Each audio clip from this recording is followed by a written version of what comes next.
Halo, assalamualaikum warahmatullahi wabarakatuh. Kembali lagi ke channel saya, Rudi Pujianto. Di video kali ini saya ingin membahas cara penghapusan pajak sertifikat PTSL. Baik sahabat semua, sebelum kita lanjut pembahasan kali ini adalah cara menghapus pajak sertifikat PTSL. Sebelum kita lanjut untuk pembahasannya, kita harus tahu dulu apa sih artinya PTSL itu. PTSL adalah singkatan dari pendaftaran tanah sistematis lengkap. Jadi sertifikat yang diterbitkan berdasarkan seperti surat tanah yang masih berbentuk girik, agendom, tanah negara, dan lain-lain yang dikerjakan secara massal oleh kantor pertanahan setempat. PTSL ini adalah salah satu program pemerintah yang ada di era Presiden Pak Jokowi saat ini. Tujuannya agar semua rakyat Indonesia mempunyai hak atas tanah yang kuat, menghindari resiko adanya sengketa lahan. Baik sahabat, kita langsung saja menuju ke poin utamanya, cara menghapus pajak sertifikat PTSL. Nah, di sini ada 5 poin yang harus dikerjakan untuk menghapus pajak sertifikat produk PTSL. Baik, langsung saja kita bahas dari 5 poin ini. Mulai dari yang pertama adalah untuk mengisi form BPHTB. Apa sih yang dimaksud BPHTB? Nah, BPHTB itu adalah biaya perolehan hak atas tanah. Di sini BPHTB itu yang dimaksud adalah sebagai penerima hak atas tanah, yaitu sebagai pembeli. Gimana cara mengisinya? Yang pertama adalah kita harus punya form BPHTB yang kita bisa dapatkan dari kantor pajak daerah. Mungkin masing-masing daerah mempunyai form tersendiri untuk pembayaran pajaknya. Nah, ini adalah contoh form BPHTB yang saya dapatkan dari kantor pajak daerah yang ada di Jakarta Timur. Yang pertama, sahabat harus mengisi nama wajib pajak. Terus yang kedua harus mengisi NPWP. Yang ketiga adalah wajib pajak, kelurahan atau desa, RT RW, terus blok KAF atau nomor, kecamatan, kota, dan kode pos. Untuk pengisian yang poin B, kalau yang tadi adalah poin A yang untuk data wajib pajaknya. Untuk yang kedua poin B, yang pertama adalah mengisi NOP PBB. Jadi dasar penghitungan pajaknya adalah kita harus menghitung berdasarkan PBB yang terakhir. Untuk PBB yang terakhir, misalkan kita ada di tahun sekarang 2021, kita pakai PBB yang tahun 2021, kita isi NOP-nya sesuai kolom, terus kita isi lokasi objek pajak, alamat blok, KAF, nomor, kelurahan, RT RW, kecamatan, dan kode pos. Nah, untuk kolom selanjutnya yang ada di bawahnya, tanah berikut adalah luas tanah. Kita harus mengisi sesuai yang tertera yang ada di sertifikat kita. Walaupun di PBB luasnya misalnya 30 meter, sedangkan di sertifikat adalah cuman 28 meter, kita harus mengikuti luas tanah yang ada di sertifikat. Selanjutnya adalah NJOP per meter. NJOP per meter kita juga bisa lihat dari PBB. Selanjutnya adalah total dari per meter NJOP dikali luas tanah dan ketemu adalah hasilnya. Untuk kolom berikutnya, kolom di bawahnya bangunan, selanjutnya ditulis luas. Untuk luas bangunan kita harus mengikuti luas yang sudah tertera dalam PBB. Selanjutnya NJOP per meter bangunan, kita tulis NJOP bangunan dikali luas bangunan sama dengan itu total NJOP bangunan. Terus kolom bawahnya poin nomor 13 NJOP PBB P2, total dari keseluruhan tanah dan bangunan, ketemulah total NJOP. Poin berikutnya adalah harga transaksi atau nilai pasar. Kita isi aja untuk total NJOP nya karena ini program PTSL. Selanjutnya adalah untuk baris kolom pertama kita isi total NJOP tadi, terus dikurangin 80 juta untuk poin kedua, terus ketiga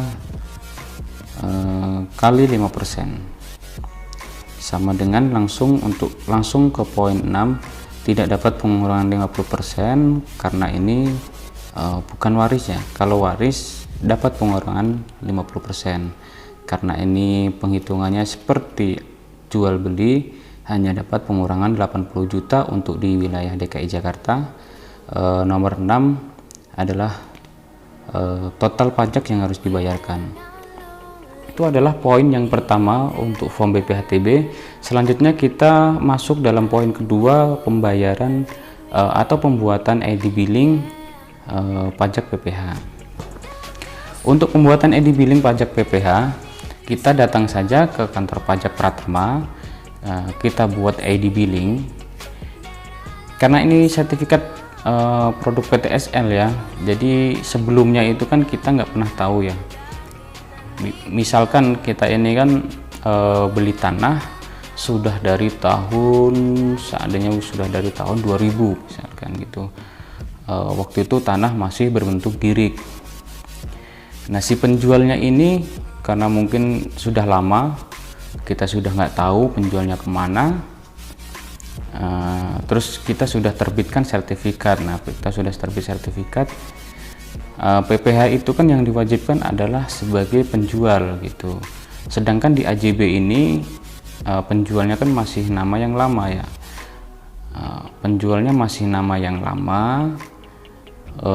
Terus kita cari nggak ada, kita nggak punya datanya.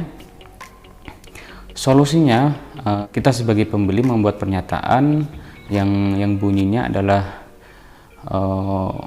bahwa si penjual ini sudah tidak tahu keberadaannya, maka dari itu kita tidak punya data lengkap si penjualnya.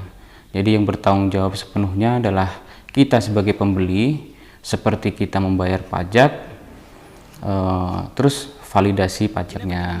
Cara pengisiannya adalah nanti pada saat pembuatan ID billing, karena penjualnya sudah tidak tahu, kita juga tidak tahu datanya, mungkin bisa dikosongkan NPWP-nya dengan diisi kode kantor pajak masing-masing. Untuk namanya tetap nama penjual, karena kan masih ada sedikit data yang tercantum di AJB. Kita isi nama penjualnya, alamatnya, NOP yang tadi yang kita sudah isi di form BPHTB, jenis pajaknya 41128, jenis setoran 402, masa pajaknya sesuai kita membuat pajaknya. Misalkan masa pajaknya kita di bulan Januari ya, kita bulan Januari. Tahun pajak juga kita mengikuti tahun yang sekarang, misalkan tahun 2021. Jumlah setor, cara menghitungnya adalah total NJOP dikali 2,5%, itu adalah hasil pajak yang harus dibayarkan. Setelah kita mendapatkan ID billing, kita membayar pajak ke bank yang sudah ditunjuk dari pemerintah. Kita langsung saja ke poin nomor 3 adalah membayar pajak BPHTB dan PPh. Untuk membayar pajak BPHTB dan PPh, kita membayarkannya melalui bank yang sudah ditunjuk pemerintah. Selanjutnya kita langsung membahas poin berikutnya adalah poin 4 untuk validasi BPHTB dan PPh. Validasi BPHTB dan PPh, jadi pajak yang sudah kita bayarkan, pajak BPHTB yang sudah kita bayarkan maupun pajak PPh, kita wajib mengvalidasi ke kantor pajak. Kalau BPHTB kita validasi ke kantor pajak daerah, kalau PPh kita validasi ke kantor pajak Pratama. Untuk cara proses validasinya, kita membawa data-data seperti KTP, KK, terus akta nikah, NPWP, fotokopi AJB, fotokopi sertifikat, dan yang pasti pajak aslinya.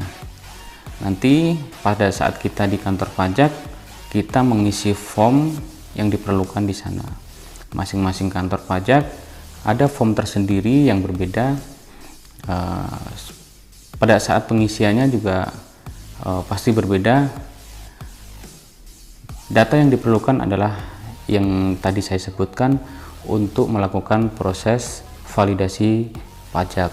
Tujuannya apa? Tujuannya validasi pajak adalah akan berkaitan nanti di situ pajak kalau sudah dibayarkan, biasanya nanti dari kantor pajak mengeluarkan namanya kode transaksi. Nah, kode transaksi itu nanti yang akan diinput di kantor pertanahan untuk penghapusan pajak PTSL-nya. Jadi kalau tidak divalidasi, kita tidak akan bisa menghapus pajak keterangan yang ada di sertifikat PTSL yang kita punya. Selanjutnya adalah poin kelima adalah melakukan penghapusan di kantor pertanahan. Untuk melakukan penghapusan pajak PTSL, kita datang ke kantor pertanahan, kita mohon di sana. Biasanya prosesnya berbeda-beda tergantung sertifikatnya, karena biasanya yang sudah saya alami adalah prosesnya itu kita datang, kita daftarkan sertifikat itu, kita dapat tanda terima. Dalam proses itu saya memakan waktu sekitar ada 3 minggu. Dari 3 minggu itu saya pernah tanya, jadi prosesnya adalah dari BPN itu mencari warkah salinan sertifikat yang ada di ataupun induknya yang ada di kantor pertanahan untuk dicocokkan terlebih dahulu sertifikat yang kita pegang ini terdaftar atau tidak, ada atau tidak salinannya di kantor pertanahan. Setelah itu dapat, baru untuk proses selanjutnya adalah penghapusan pajak PTSL-nya secara sistem. Mungkin itu yang agak memakan waktu karena antrian untuk penghapusan pajak ini untuk di Jakarta lumayan ramai, jadi harus mengantri. Dalam arti mengantri di sini adalah sertifikat kita yang mengantri di kantor pertanahannya. Kita hanya pegang tanda terimanya dan kita paling bisa pantau setiap seminggu sekali atau 3 hari sekali untuk menanyakan perjalanan berkasnya sudah sampai mana. Itu singkatnya teknis untuk penghapusan pajak PTSL. Mungkin itu saja yang bisa saya sampaikan mengenai penghapusan pajak sertifikat PTSL. Mudah-mudahan sahabat semua yang belum tahu atau belum sempat menghapus, masih bingung cara menghapusnya seperti apa, dengan adanya video ini mudah-mudahan sahabat semua bisa terbantu. Kita sama-sama belajar, jadi saya hanya mengetahui apa yang saya sudah ketahui. Terima kasih sahabat semua yang sudah menonton video saya sampai habis. Jangan lupa like video ini kalau sahabat semua menyukainya. Jangan lupa subscribe dan aktifkan loncengnya. Terima kasih. Assalamualaikum warahmatullahi wabarakatuh.